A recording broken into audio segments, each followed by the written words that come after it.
100% guarantee দিয়ে একটা কথা বলতে পারি, আমার আজকের এই ভিডিও দেখার পরে যে কত শত মানুষ আফসোস করবে শুধুমাত্র এরকম একটা দিন পাওয়ার জন্য, এরকম একটা দিনকে উপভোগ করার জন্য।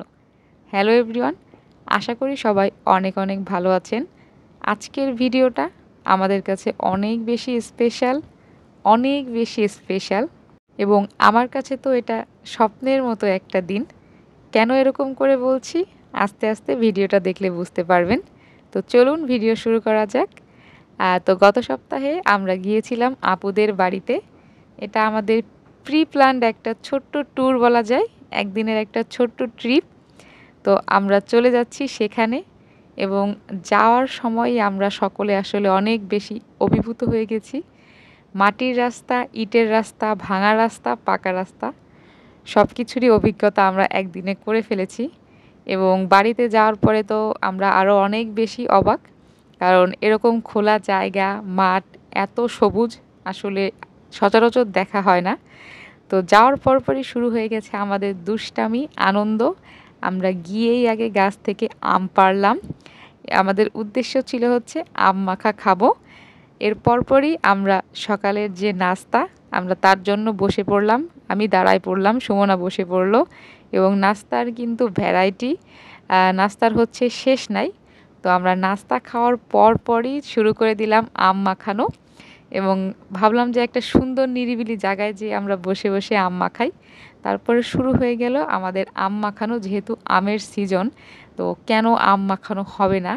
এবং আমরা কিন্তু একদম গাছ থেকে কলা পাতা কেটে নিয়ে আসছি আম খাওয়ার জন্য, সেটা আমরা কলা পাতায় করেই খেয়েছি। এটা আমার জন্য অন্যরকম একটা অভিজ্ঞতা। আমি বোধহয় আমার জীবনে এই প্রথম কলা পাতায় করে আম খেলাম। এর আগে বাপের জন্মে কোনো দিন খেয়েছি কি না আমার সেটা আসলে মনে নাই, যদিও খাই সেটা হয়তো বা অনেক বছর আগে। যাই হোক, আম খাওয়ার পরে না, আম খাওয়ার মাঝখানেই আপু রান্নাবান্না শুরু করে দিয়েছিল। আর আমি হচ্ছে আরামপ্রিয় মানুষ, আমি যেখানেই যাই আমি আরাম করতে পছন্দ করি। তাই আমি শুয়েছিলাম এবং আরাম করতে করতে আমাদের রান্নাবান্না শেষ। আর আমাদের খাওয়ার সেটআপটাও ছিল চমৎকার একটা সেটআপ। আশা করি আমাদের এই ভিডিও দেখার পরে অনেকেই এরকম করে একটা পিকনিকের আয়োজন করতে চাইবে, এরকম করেই খাইতে চাইবে আমরা আজকে যেরকম করেছি। যেমন আজকে আমরা কলা পাতায় করে ভাত খেয়েছি একদম মাঠে বসে। আশা করি এই জিনিসটা দেখার পরে বা দেখার সময় আপনাদের অনেক বেশি ভালো লাগবে। এর আগে কখনো এভাবে সুযোগ হয়নি খোলা জায়গায় এরকম প্রকৃতির মাঝে বসে খাওয়া দাওয়া, আনন্দ মজা করা। আগে পরে পিকনিক করেছি কিন্তু এত মজা আসলে কখনোই হয়নি।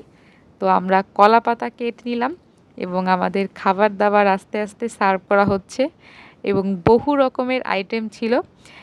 কিছু হচ্ছে আপু রান্না করেছে, কিছু রান্না করেছে আমাদের আন্টি। তো আমরা সব কিছু সাজিয়ে গুজিয়ে হচ্ছে খেতে বসে গেছি। এই যে এত সুন্দর একটা জায়গায় ঘুরতে যাওয়া এবং এরকম কলা পাতায় করে খাওয়া, মাঠের ভিতরে বসে প্রকৃতি দেখতে দেখতে খাওয়া, এইসব জিনিসের আসলে যে আনন্দ আমরা এই দিনটাতে গিয়ে বুঝতে পারলাম। এবং আমার কাছে মনে হয় যে আমরা চারজনই অনেক বেশি আনন্দ করছি।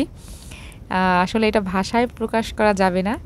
যাই হোক, এবং আনন্দের শেষে আমরা আস্তে আস্তে বাসার দিকে ফিরে আসছিলাম। মনটা একটু খারাপ লাগছিল, কিন্তু বারে বারে একটা জিনিসই মনে হচ্ছিল, যেন এরকম দিন আরও 1000 বার আমাদের জীবনে আসুক।